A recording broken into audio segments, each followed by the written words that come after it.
তোরা আবার একটা রেসিপি নিয়ে চলে আসলাম। তোমরা সবাই কেমন আছো? আশা করি ভালো আছো। আমিও তোমাদের ভালোবাসায় ভালো আছি। কড়াইতে তেল দিয়েছি, ভাজা করেছি, তাই তেলটা এরকম হয়ে গেছে। দিয়ে দেবো কটা কালো জিরে, দিয়ে দেবো সর্ষে আর পোস্ত বাটা,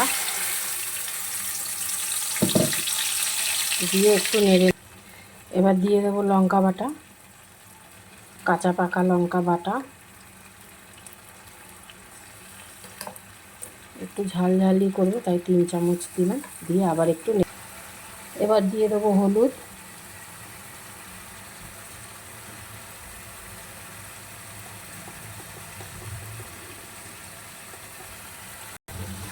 এবার দিয়ে দেবো লবণ,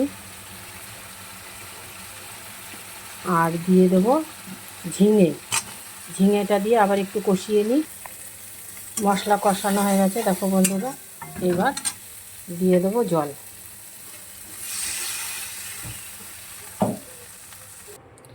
দেখো বন্ধুরা, করে ফেললাম সর্ষে পোস্ত দিয়ে বেলে মাছের ঝাল, সঙ্গে একটু ঝিঙে দিয়েছি। তোমরা এইভাবে করে খেয়ে দারুণ লাগে খেতে। এইভাবে করে খেও। তাহলে রাখছি আজকের মতন, পরে আবার কোনো একটা রেসিপি নিয়ে চলে আসবো। বেলে মাছের ঝাল।